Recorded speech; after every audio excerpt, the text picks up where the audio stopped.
Hello and welcome to Conversations. I'm Robin, your host. Our guest today is Sparky and Rhonda Rucker, who both perform throughout the United States as well as overseas, singing songs and telling stories from the American folk tradition. Internationally acclaimed James Sparky Rucker has been singing songs and telling stories from the American tradition for over 40 years. He accompanies himself on guitar, banjo, and spoons, and has released 14 recordings. Rhonda Hicks Rucker practiced medicine for 5 years before becoming a full-time folk musician. She is a versatile performer, playing blues harmonica, piano, banjo, and adding vocal harmonies. She appears on 8 recordings with her husband. Please welcome James, Sparky, and Rhonda Rucker. Thank you for being with us today. Thank you, Thanks Robin. for having us. Well, I enjoyed the performance earlier, and I know we're going to have one a little later on in the show. But we want to first start with some of the other information about you, like where you guys are from. I'm from Louisville, Kentucky. Okay. Grew up there and spent my whole childhood there. Okay. And I'm from Knoxville, Tennessee, about 20 miles from the Smoky Mountains National Park. Okay, so where did you guys meet? Well, we met in Lexington, Kentucky. I was going to school there, graduate school, and I saw that Sparky was coming into town for performances, several performances, actually one at a festival. And I was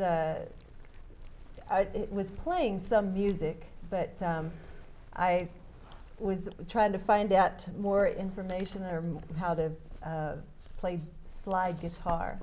And so I went up and asked him about that, and that's how we met. Been together ever since. Of course, I've never taught her how to play slide guitar because Okay. I figured that's what she was after. So, you know, if I don't give her that, then Then you won't. Yeah, Okay, right. you won't have it. Okay. Now I read in your bio that you enjoyed music as a child. And well, I then how grew was- up in the Church of God Sanctified, which was my grandfather's church, and both my mother and father are wonderful singers, wonderful singers. My father, as I always like to say, had a window-shaking bass voice, you know, and my mother had a mellow alto voice, and they both sang in the church choir. So I heard music all my life, and in fact, some of my aunts used to call me, "That little singing boy, how's that little singing boy doing?" Of course, never expecting I'd ever do this for a living. Okay. You know, nobody ever says, go out and be a singer for a living. They tell you to study hard, be a scientist and whatnot. But one day it hit me. I said, you know, somebody is going to be doing this for a living, so why not me? Right. And so far. It's turned out well. Yeah, so far, so good. Okay. Now I read in your bio, Rhonda, that you actually taught yourself to play an instrument. Can you tell us what that instrument is and how on earth could you teach yourself how to play that? Well, I actually have taught myself more than one Okay. instrument. Yeah, I took piano lessons from the time I was 4. So that I was, you know, taught by somebody. Fannie Woods Mansfield was her name, and she was a ragtime player and composer. She wrote some ragtime pieces. And then also she played at the Baptist church. She played organ. So she's, you know, and she was a character. She was a wonderful person. But she was in her 80s when I took music from her, and she died when I was 15. And at that point, I was kind of at a loss what to do. I was still wanting to play. I didn't know how to play by ear. She never taught me that, even though she could play by ear, but she was training people classically like you were supposed to teach, you know, or that's what people thought in those days. But she, after she died, I started trying to learn how to play by ear, and I did teach myself that, and I would basically put on, you know, recordings of music and try to listen to the piano and try to imitate it, and that's really how I taught myself on every instrument. Harmonica, I learned pretty soon after I met up with him, and I put on harmonica players and tried to imitate what they were doing. I did get a book or two, you know, but most of my learning came from actually trying to play with recordings. Okay. Yeah, I taught want myself you guitar. to imagine riding in the car with somebody teaching themselves how to play harmonica. That's okay. Yeah, I threw them in the car on one trip when we were going from home to Kansas City. Right. And there was a friend of ours. 750 miles Wow. of somebody learning And to play harmonica. I had my bag of harmonicas, and I said, I'm going to try to learn how to play harmonica. And I put a cassette in, and I was trying to play along with it. And when we got to Kansas City, You knew One the of our harmonica. friends, wonderful musician, Bob Sukiel, I said, Bob, teach this woman how to play harmonica. Interesting. It looks like he was successful at. I kept, You Yeah, kept- I she's kept a at it. wonderful harmonica player. She's one of the best. Okay, well, ask you about attending the University of Tennessee. University of Tennessee. Boy, I tell you. Tumultuous times when you attended, and Yeah. wasn't the greatest of ever. But tell us about the experience there. Yeah, well, I entered the University of Tennessee in 1964, and I'm sure it was probably maybe the second year that they started accepting blacks as undergraduate students. Second year. Yeah, the second year. I think so. One of the graduate students who had been admitted there was a well-known person who was the mayor of Washington, D.C., Marion Barry, Okay. and he was a SNCC field secretary at that time. And I had already been somewhat involved in the civil rights movement before I went to college. And as I said, it was a very tumultuous time. There were maybe 8 or 9 of us that were there on campus.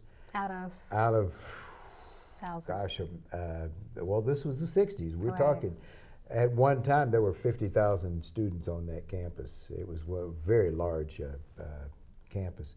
And there was very few blacks, and we sort of kept to ourselves. The only people that were friendly to us are the people that people now call beatniks. They were the people who were in art classes, the people who were poets, And they were called what musicians. again? Beatniks, you know. You don't know that word, I do you? don't know that You're word. just a youngin'. You don't know that. But I didn't know that word.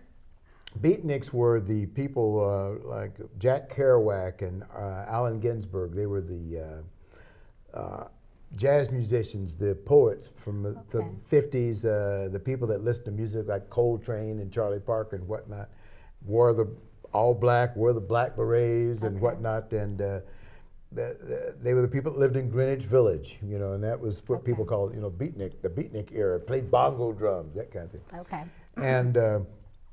And so, of course, you know, they would see people with a little goatee, and they'd say, "Oh, he must be a beatnik."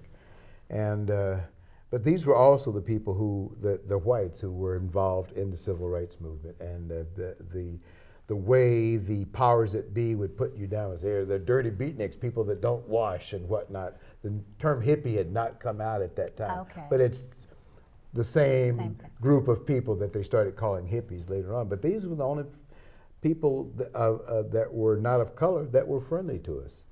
And I remember specifically saying, you know, we need to get black studies on this campus. People need to learn about black history. We had no black faculty. We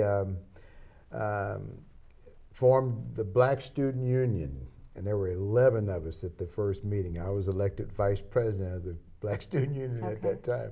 And the Vietnam War was in its heyday, so you can imagine, like I said, the tumultuous time. This is during the time of the Kent State Massacre and whatnot, Jackson State as well. People forget about Jackson State was another campus that the National Guard came on and actually killed some students during I was demonstrations. going to ask you about the resistance on the campus itself. Right, it was forming this group. right. Yeah, and we said, you know, we want a black faculty member, and they actually went out and hired Ralph Boston, the famous gold medal winner from the Mexico Olympics, to come in and be on faculty, and he was Okay. our faculty advisor.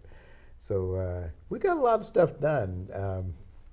There are actually pictures of me with this huge, as I call it, Lincoln Hayes from the Mod Squad afro, big, huge We're going to afro. show that picture. And wearing my sunglasses and wearing what we would call mammy-made bell bottoms, Okay. where you couldn't afford to buy a real bell bottom, so you'd split the seam and add an extra piece in there.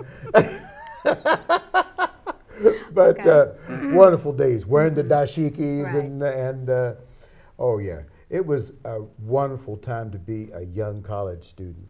You know, Okay. a lot of people look back on that time, and I miss it because they were committed people that wanted to see this country change. Okay, we're going to come back to that after the break, and we're going to have you guys perform for us. Be glad to. Yes, so we'll be right back with conversations in just a moment. It was hard at first when I found out how sick he was. The doctor suggested hospice care at home. We were able to find some joy till the very end. We shall not be moved. We shall not be moved, just like a tree that's planted by the water. We shall not be moved. We're fighting for our freedom, and we shall not be moved. Fighting for our freedom, and we shall not be moved, just like a tree that's planted by the water. We shall not be moved. Play it now.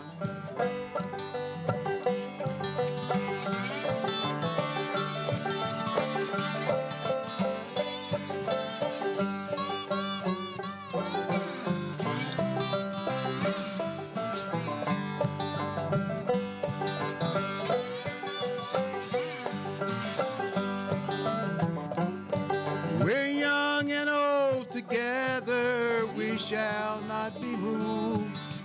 Young and old together we shall not be moved, just like a tree that's planted by the water. We shall not be moved. We shall not be moved. We shall not be moved, just like a tree that's planted by the water. We shall not be. One last time singing, we shall not be moved. We shall not be moved, like a tree that's planted by the water. We shall not be moved.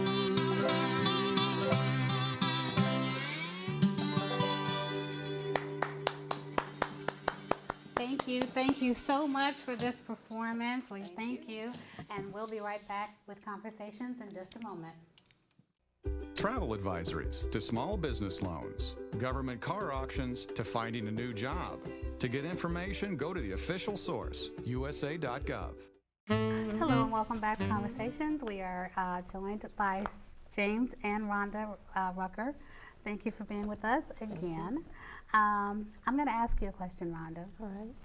I understand by your bio that you studied medicine prior to performing. That's right. So were you actually a doctor?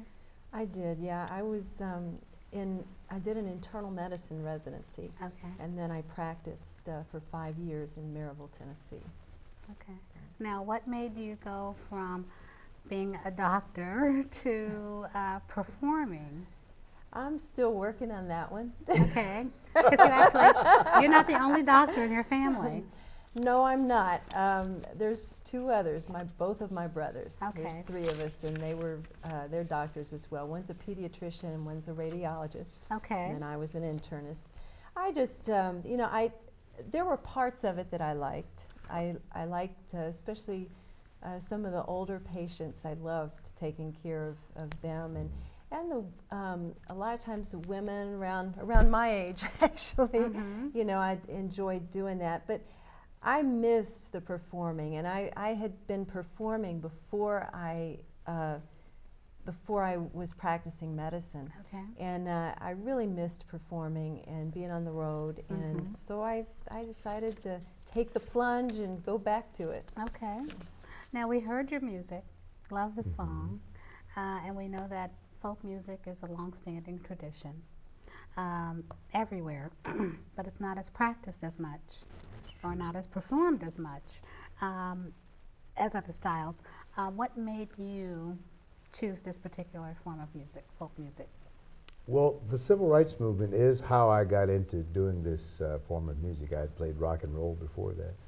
But there's just something about singing the songs from our ancestors and finding relevance for it today and using it as a way to change the world, you know, and something that Rhonda often says on stage. She says it's amazing that you can sing a song from slave times and it's still relevant today.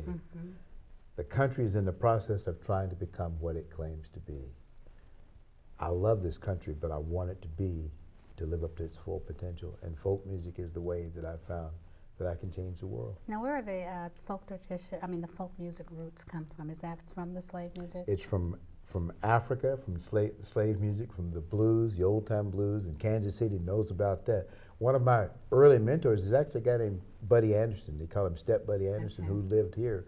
He played with Jay McShann's band. He's a wonderful musician, wonderful friend.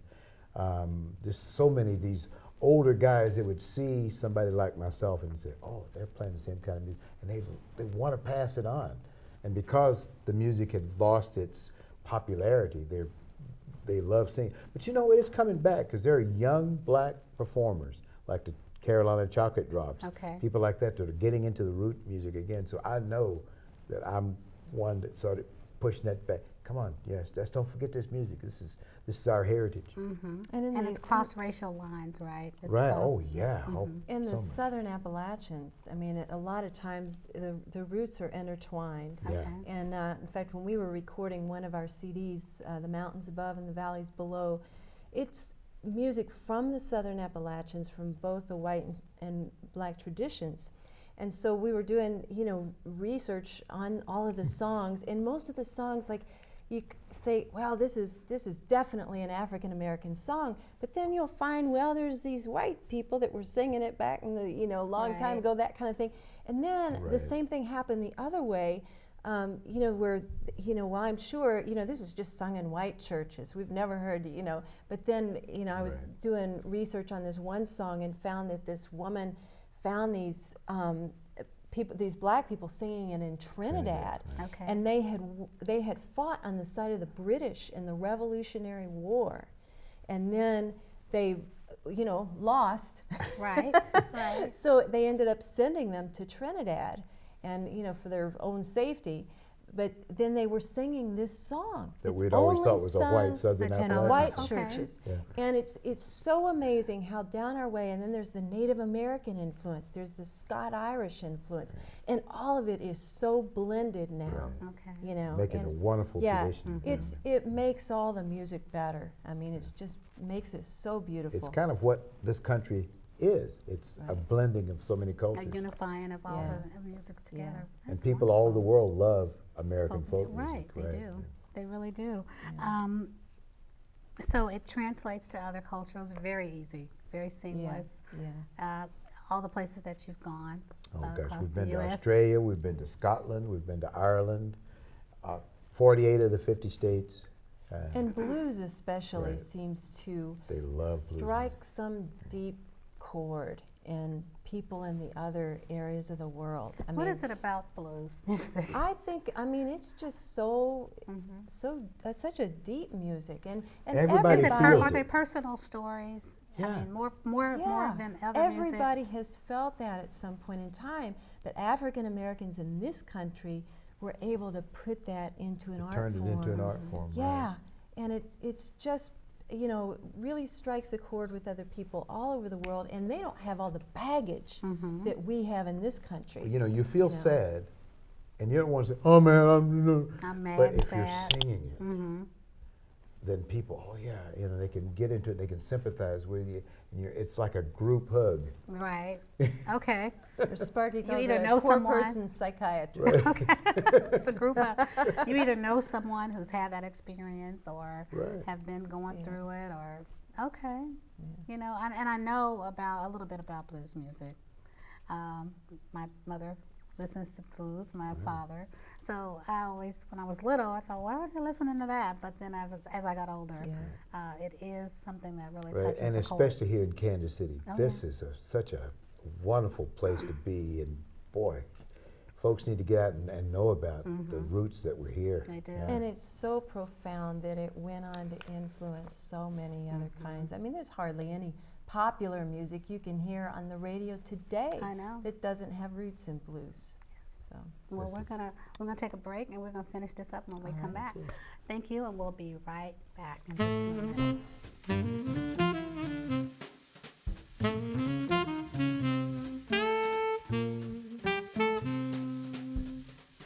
Hi, and welcome back to Conversations. We're here with James, Sparky, and Rhonda Rucker.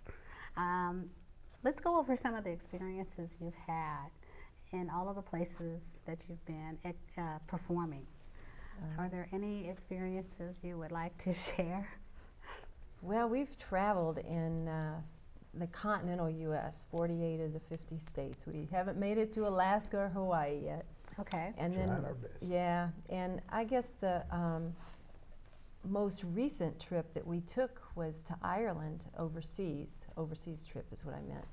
And we did that in 2012 in the summer. And it was a thing where we could take 20 people with us, Oh, 20 wow. fans. Okay. Yeah. And it was a wonderful trip. And actually, we didn't know most of the people. You know, we weren't like Prior to personal the trip, friends. right? Yeah, but it was so sad to leave at the end because we had bonded so well. But we traveled throughout the country and we played, and we got that same response from Right. people out in Yeah, the they audience that love never American music. hear American folk music, and they loved it. And we got to hear a lot of Irish folk Wonderful music while we were there. performers. Yeah, so that was a highlight for me. And then in Okay. the daytime, we'd see the historical sites, the castles, the Celtic graves, the ancient Celtic graves. Oh, just beautiful! It's a beautiful country. Yeah. And those people settled in our area of the country when they came to this country down Okay. in southern Appalachia. So it Yeah, and was we're nice to. going back this year, so we're recruiting people. We've also been to Australia, and that was a fun trip doing the National Folk Festival there. Okay. Were there any musical similarities? I say you said folk music. Well, the Australian festival was really a diverse festival. I mean, they had Right. people people from all over the world there, and but they did have some Australian wonderful, folk music as well. Yeah, the people doing the throat singing and Right. playing the didgeridoos, which Okay. I'd always thought was just a novelty instrument, but it's where they do this circular breathing where they can keep that tone going. I don't know how they do that. Yeah, I don't They're actually blowing out and taking in air at the same time. Okay. It's amazing. And it's and they can make these just wonderful sounds. Well, and you just don't need feel it. one. Right. He's doing it all That was himself pretty right good. now, right. Well, that was pretty good. That was pretty good. Tell us some of the places besides Ireland, outside of the United States, that you've been. And Okay. Oh, wow, yeah. Well, you've been to Europe, and Yeah. I've done several blues tours of Europe, but here in the States, my gosh, we love, especially going to the Southwest. We've out there in the desert region, and you were what places? mentioned on the break. You were talking Right, about some I of the like it jewelry, mostly, yeah. and out in New Mexico and Arizona, where they're just the nights are just crystal clear, no pollution, and you can just see 1 billion stars at night. The daytime, you see the wonderful different colors of the desert, and of course, wonderful Mexican food out there. Okay. Oh gosh. He's thinking about it. See, I'm a vegetarian, Okay. and the thing is, most of the world are vegetarians, meat is something that's very rare in most cultures because they can't afford it. And so as we travel, I love tasting the cuisine and I'm a cook. I love to cook, and to learn different spices and whatnot, to look at the artwork, the weavings that people do. Now, how well received was your music there? Oh, they love our music out there. In fact, I have been meaning to tell Rhonda that I just got a Facebook message of a friend of ours in Tucson that says, "When are you guys coming back out again?" Okay. So, yeah, they love our music out that way. Yeah. Okay. It's, you know, it's amazing to me as we travel that that people have these cultural differences still in the United States. I mean, there's a whole northeastern culture and certain foods you can get up there that you can't get anywhere else, you know? And the same thing with the southeast, you know, the southern culture. And so that's one of the things I love about traveling is seeing all the different, you know, hearing the accents of people. I love that, you know. Being musicians, accents are fun to hear. You know, you're not making fun when you, oh, wow, just listen to the listening. different way they say that word. Well, I don't want to rush you off with that. I'm so sorry. My Question. goodness, it's over. No, it's not over. We're almost out of time. But I wanted to hit on one of your mentors, Big Joe Williams. Yes. Yeah, and how he inspired you musically. He was an interesting character. He's the man who wrote "Baby, Please Don't Go" down in New Orleans, "'Cause I Love You So." That's a very famous song. I met him at a festival at the Smithsonian in Washington, D.C., and he tried to be, you know, he had the reputation of being this bad guy. Okay. But, you know, you can always tell when somebody's running a bluff, you know, and he would try to say things like that to me, and I would look at him and I'd start laughing, and he all of a sudden every time he would say something to somebody else, he'd look at me and wink because he knew I was in on his joke. But so many musicians, people like Big Joe Williams, people like Johnny Shines, who traveled with the legendary Robert Johnson, people like Babe Stovall and Reverend Pearlie Brown. Those were people who taught me like how to play the bottleneck style guitar. And So you had a lot. I had so many mentors, and those people, I hope they're living on in me today. And I try to tell the stories when I'm on stage. I'll say, "This is a song I learned from so and so." Tell a little story about them and sing a song. Wonderful. So they'll live again. Okay, I have one last question. What do you guys do when you're not performing?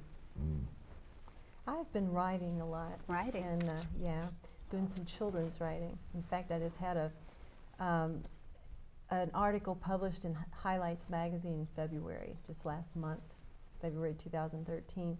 And that was about an Appalachian Bear Rescue Center near us. But I've also been writing some novels that I've been trying to get published. Okay. One is talking about the trip that Harriet Tubman took down to the southeast, down to South Carolina, and she led the Combahee River Raid, In the Civil War. In the Civil War in 1863.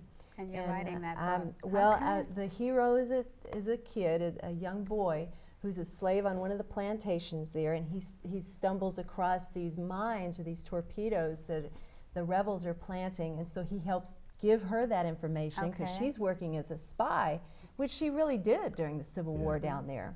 And but he helps by giving her that information, and then in turn they're able to come up and you know, set some people free. In that raid, they rescued 750 slaves in one swoop. Yeah, and it's something that a lot of people just don't don't even know know that about her. Harriet And Tubman doing that's a true that. story. Right. Okay.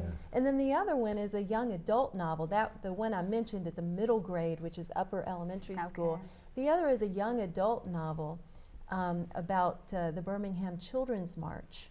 So that's been a lot of fun to So write. we're going to look for interesting stuff from you Yeah. coming I out hope soon. I hope I can get them Oh, published. I'm working wonderful. on it. Well, thank you guys for being with us today. It Thank has you. gone very fast, and there was a lot of other information. But if they want to contact you, Go to our website, www.sparkyandrhonda.com. okay. SparkyandRhonda.com. rhonda.com. All right. Yeah. Well, thank you for being with us. Thank you so And much. have a happy travel and All your right. next destination. Thank you for coming here on campus with us. Thank you. Thank you. Okay, and we thank you for joining us this time on Conversations. We'll see you next time.